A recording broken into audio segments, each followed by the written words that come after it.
அருள்மிகு அர்த்தநாரீஸ்வரர் திருக்கோயிலின் தேர் திருவிழா வைகாசி தேர் திருவிழா நிகழ்ச்சியானது சீரும் சிறப்புமாக நடைபெற்று வருகிறது.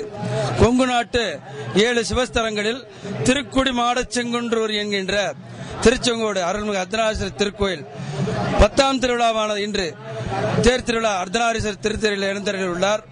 நேற்று செங்கோட்டு வேலவர் அருள்மிகு விநாயகப் பெருமானுடைய திருத்தேர் நிலை சேர்ந்தது. இன்றும் நாளையும் அருள்மிகு அர்த்தநாரீஸ்வரர் திருத்தேரில் வலம் வர இருக்கிறார்.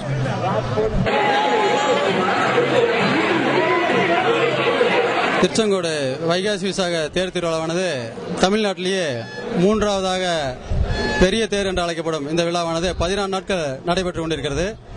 இன்று 10ஆம் நாள் திருவிழாவாக அருள்மிகு அர்த்தநாரீஸ்வரர் திருத்தேர் வடம் எடுத்து துவக்க இருக்கிறார்கள். இன்று நடைபெற்று இந்த 3 நாட்கள் நடைபெறும் தேர் திருவிழாவானது இங்கே சுற்றுப்புறத்தில் இருக்கின்ற அனைத்து கிராமத்து மக்களும் ஒன்று கூடி இந்த தேர் திருவிழாவை சிறப்பாக நடத்துகிறார்கள். 16ஆம் நாள் திருவிழாவானது வெள்ளி என்ற இரவு அருள்மிகு அர்த்தநாரீஸ்வரர் மலைக்கு புறப்பாடோடு திருவிழா முடிவு பெறுகிறது. நாங்க பிறந்ததுல இருந்து 30 வருஷம் ஆகுதுங்க. திருச்செங்கோட்டுல பிறந்து வளர்ந்தாங்க. இங்க அர்த்தநாரீஸ்வரர் ரொம்ப நினைச்சது நடக்கும். ஒரு பெருமை இருக்கு. அப்புறம் ஒன்னா சேர்ந்து இருக்கக்கூடிய இந்த அர்த்தநாரீஸ்வரனுடைய தேர் திருவிழா இன்று 3 நாள் சிறப்பா நடக்க இருக்கு. அதுல இன்னைக்கு முதலாவது நாள். இன்னைக்கு ஆயிரக்கணக்கான பக்தர்கள் இன்னைக்கு வடம் பிடிக்க திரளா கூடி இருக்கிறோம்.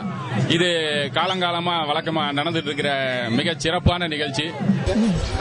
நானும் அந்த 50 வருஷமா இந்த தேருக்கு வந்துட்டு இருக்கிறோங்க.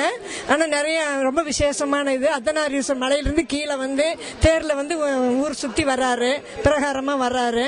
ஆனா நிறைய ஜனங்க ஒவ்வொரு வருஷமும் நிறைய வர்றாங்க. ஒவ்வொரு வருஷம் வந்து நிறைய வந்துட்டு இருக்கிறாங்க.